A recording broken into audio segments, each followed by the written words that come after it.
रायपुर में छत्तीसगढ़ सरकार की पहल पर आदि से अनादि तक रायपुर साहित्य उत्सव आयोजित किया गया। नवा रायपुर के पुरखौती मुक्तागन में हुए इस आयोजन में बड़ी संख्या में स्कूली छात्रों ने भाग लिया और ये साहित्य उत्सव स्कूली छात्रों के लिए ज्ञान, जिज्ञासा और रचनात्मक सोच का जीवंत मंच बनकर उभरा है। यहाँ छात्र साहित्य को सिर्फ किताबों तक सीमित नहीं देख रहे बल्कि संवाद, अनुभव और विचार के रूप में भी महसूस कर रहे हैं। कविता पाठ, कहानी वाचन, साहित्यिक संवाद और परिचर्चाएं आयोजित हुई। क्विज प्रतियोगिता के जरिए छात्रों ने छत्तीसगढ़ संस्कृति, प्रमुख साहित्यकारों और जनजातीय विरासत को रोचक ढंग से जाना। डिजिटल दौर में यह उत्सव नई पीढ़ी को साहित्य और संस्कृति से जोड़ने का सशक्त प्रयास साबित हुआ है।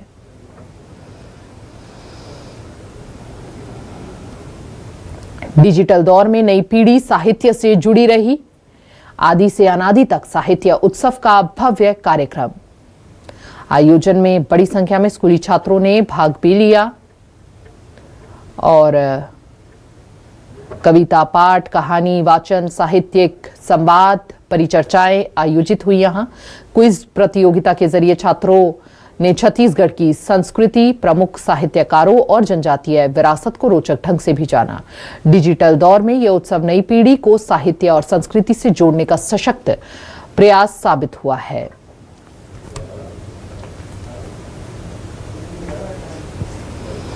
जिज्ञासा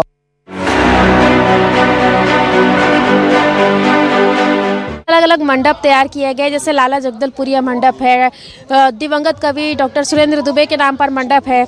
तो इस माध्यम से लोग उन्हें समझ पा रहे हैं, जान पा रहे हैं। तो इन मंडप को लेकर के क्या कहेंगे? ये जो अलग अलग मंडप तैयार किए गए हैं, इसे आपने देखा भी होगा, समझा भी होगा। तो जिस तरीके से मंडप तैयार किया गया है ये बहुत अच्छा कार्य किया गया है, क्योंकि इससे हर जितने भी हमारे साहित्यकार रहे हैं उनको एक भूतपूर्व श्रद्धांजलि मिल गई है। जैसे बहुत हमारे भी मेरे सहपाठी थे जो डॉक्टर सुरेंद्र दुबे को नहीं जानते थे, तो जैसे यहाँ पे हम पहुँचे, हम जैसे इस पावन मंडप पे खड़े स्वर्गीय श्री पद्मश्री सुरेंद्र दुबे जी के मंडप पे खड़े हैं, तो उनके इस मंडप में आने के माध्यम से उनके बारे में जाने, उनकी रचनाएं, उनका महत्वपूर्ण कार्यभार जो उन्होंने राज्य के स्तर पे दिया है, देश में छत्तीसगढ़ का नाम बताया है, तो ये उनका बहुत बहुत सौभाग्य रहा है। आप कौन से क्लास से हैं और आपका नाम क्या है? मैं 11th क्लास से हूँ। मेरा नाम पंखुड़ी कुलकर्णी है। आपने कौन से कंपटीशन में भाग लिया? हमने यहाँ पे साहित्य के ऊपर जो क्विज प्रतियोगिता थी उसमें भाग लिया था। किस तरह के क्विज पूछे गए थे? इसमें छत्तीसगढ़ की इतिहास, भूगोल और कल्चर, जनजातियाँ, जो विलुप्त जनजातियाँ हैं, उन सब के बारे में क्विज पूछे गए थे। और जो छत्तीसगढ़ के फोक डांसेस हैं, जो पारंपरिक नृत्य हैं और लोकगीत है, वाद्य यंत्र, उन सभी के बारे में इसमें क्वेश्चंस थे। अच्छा, तो आप यहाँ पे आई तो आपको नई नई जानकारियाँ भी मिली होंगी। जी, अगर सही से बोले तो हम आजकल के बच्चे जो इतना ज़्यादा सोशल मीडिया पे एक्टिव रहते हैं, इन सब अपने राज्य के बारे में ही कम जानते हैं, परंतु इस क्विज़ के आने के माध्यम से हमें पढ़ने का मौका मिला। अपने राज्य के बारे में इतनी अनेक नई नई चीज़ें जानने को मिली, जिससे हम खुद आश्चर्यचकित हैं कि छत्तीसगढ़ इतना बड़ा और विशाल है। तो आपने इस कंपटीशन में तो भाग लिया ही, लेकिन आप इस महोत्सव में भी शामिल हुई है, इस उत्सव में शामिल हुई है। तो अभी ये 3 दिन का जो आयोजन है वो चल रहा है, आप कैसे देखती हैं इस आयोजन को? क्या कुछ आपने देखा और आपको कौन सा स्टॉल सबसे अच्छा लगा, कौन सा पंडाल आपने देखा? यहाँ पे सारा जो आयोजन हो रहा है ये बहुत ही अच्छा है, क्योंकि छत्तीसगढ़ की जो जनजातियाँ हैं जो विलुप्त होते जा रही हैं और नक्सलवादियों के कारण भी जो उनको सरप्रेस किया जा रहा है, तो इस उत्सव के माध्यम से उन सबको एक मौका मिल रहा है अपनी बात रखने का और अपनी जाति, अपना कल्चर को आगे बढ़ाने का। तो यहाँ पे जो सबसे अच्छा मंच जो मुझे लगा, जो अच्छा सबसे स्टॉल था, वो था ओपन मंच, क्योंकि वहाँ पे कोई भी व्यक्ति अपना टैलेंट का प्रदर्शन कर सकता। रायपुर साहित्य उत्सव की शुरुआत हो चुकी है और आज उसका दूसरा दिन है। आप देखेंगे कि स्कूली बच्चे भी इस साहित्य उत्सव में बढ़ चढ़कर हिस्सा ले रहे हैं और आप देखेंगे तमाम जो बच्चे हैं वो भाग तो लिए ही हैं, लेकिन प्राइज़ भी उन्होंने जीता है। तो सबसे पहले उन बच्चों से ही बात करते हैं, जानते हैं कि साहित्य उत्सव में वो शामिल हुए तो उन्हें साहित्य में कितने दिलचस्पी है। आप सबसे पहले ये बताइए कि आप कौन से क्लास में हैं, आपका नाम बताइए और ये बताइए कि साहित्य में आपकी कितने दिलचस्पी है और आपने इस उत्सव में भाग लिया है तो आपने क्या कुछ यहाँ पर देखा, क्या कुछ सुना और क्या आपने प्रस्तुत किया। मेरा नाम सृजन है, मैं कक्षा 10वीं का छात्र हूँ और मैं कृष्णा पब्लिक स्कूल तुलसी में पढ़ता हूँ। मैंने साहित्य उत्सव के क्विज़ कंपटीशन में पार्ट लिया था और मैंने यहाँ पर इतने सारे लोकगीत, इतने सारे लोक मंच, इतने सारे फोक देखकर मेरा दिल खुश हो गया है। मैंने पहली बार इतना कुछ देखा और इससे मेरे को बहुत सीखने को मिला है। आपने यहाँ पर क्या कुछ देखा, जिसमें से आपको क्या अच्छा लगा यहाँ पर? मैंने एक डांस देखा था, शायद पंथी डांस था वो, जो लोग डांस कर रहे थे। मुझे वो देखकर बहुत अच्छा लगा। मैंने वो पहली बार अपनी ज़िंदगी में देखा अभी तक। देश भर के बड़े बड़े जो साहित्यकार हैं वो यहाँ पर पहुँच रहे हैं। आपने उनसे मुलाकात भी की होगी और उन्हें देखा होगा, उन्हें समझा होगा। तो आप साहित्य के प्रति कितनी रुचि रखते हैं और आपने ये अवार्ड जीता है तो किस चीज़ के लिए ये अवार्ड आपको मिला है?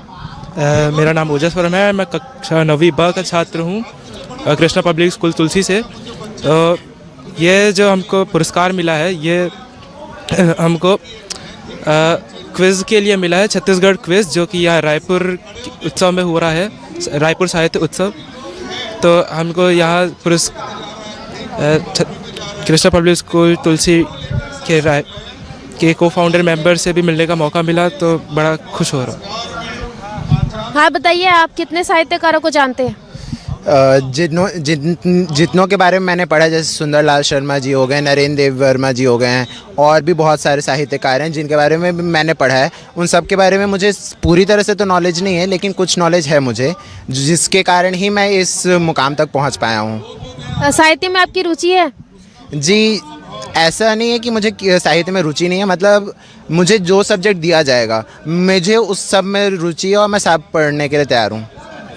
तो आपने ये पूरा साहित्य उत्सव जो चल रहा है वो आपने पूरा ये जो स्थल है वो घूमा होगा, जायज़ा लिया होगा, तो आपको यहाँ पर क्या कुछ अच्छा लगा? यहाँ पर हमारे छत्तीसगढ़ की पुरानी जो हमारी हिस्ट्री है वो दर्शाई गई है अलग अलग स्टैचूज़ के फॉर्म में। और यहाँ पे जैसे रायपुर साहित्य उत्सव हो रहा है तो अलग अलग जगह पे अलग अलग मतलब स्टेजेस बने हुए हैं, वहाँ पे अलग अलग कॉन्वर्सेशंस चल रहे हैं पत्रकारिता के ऊपर और भी बहुत सारी चीज़ों के ऊपर, तो उससे हमें बहुत सारी नॉलेज मिल रही है। अच्छा, यहाँ पे आपने ओपन माइक स्टेज देखा है? ओपन माइक, यस, वहाँ पे सब लोग अपने अपने टैलेंट को दिखा पा रहे हैं और ये ऑर्गेनाइज़र्स की एक बहुत बड़ी अचीवमेंट, एक बहुत बड़ा गिविंग है कि वो और लोगों को भी चांसेस दे रहे हैं, ताकि और जितने अभी ऑथर्स और पोएट्स जिनके लिए इतने सारे लोग जिनको देखने आ रहे हैं, वे जो नॉर्मल अभी पीपल हैं ओपन माइक में अपना टैलेंट दिखा रहे हैं, उनको भी अटेंशन मिले, उनको भी पब्लिसिटी मिले, ताकि उनको भी लोग जान सकें, वो भी अपनी चीज़ें दिखा सकें। मैं क्लास 9th में हूँ। आप कौन से क्लास में, आपका नाम क्या है और आप इस उत्सव में शामिल हुए हैं, तो इस उत्सव को कैसे देखते हैं? मेरा नाम देवेश नाग है, मैं कक्षा 11वीं से हूँ, KPS डुंडा से। तो मेरे लिए उत्सव बहुत खास रहा है क्योंकि मैं बचपन से साहित्य से बहुत जुड़ा हुआ था। साहित्य की चीज़ें पर, जैसे मैं हिंदी साहित्य में मेरे मतलब मुख्य जो पसंदीदा कवि रहे हैं, कवि अटल बिहारी वाजपेयी जी, कवि दिनकर जी, कवि हरिवंश राय बच्चन जी। ऊपर से मैं जगदलपुर से बिलोंग करता हूँ, बस्तर जिले से बिलोंग करता हूँ, तो लाला जगदलपुरी कविताएं पढ़ी हैं मैंने बचपन में पाठ्य पुस्तकों में। तो मेरे लिए साहित्य एक अलग ही जुड़ाव रखता है अपने अंदर से, तो ये उत्सव मेरे लिए बहुत महत्वपूर्ण था। अच्छा, यहाँ के जो दिवंगत साहित्य पर स्कूली छात्र भी शामिल हुए हैं और क्विज के माध्यम से उन्होंने ये छत्तीसगढ़ की अलग अलग प्रश्नोत्तरी का जवाब दिया है। और जैसा कि आपने देखा कि तमाम जो छात्र हैं उन्होंने प्राइज़ भी जीते हैं, तो इस वजह से उन्हें काफ़ी खुशी भी है और वे इस माध्यम से छत्तीसगढ़ को समझ भी पा रहे हैं। कैमरामैन जगन्नाथ राव के साथ सुप्रिया पांडे, न्यूज़ 24 रायपुर।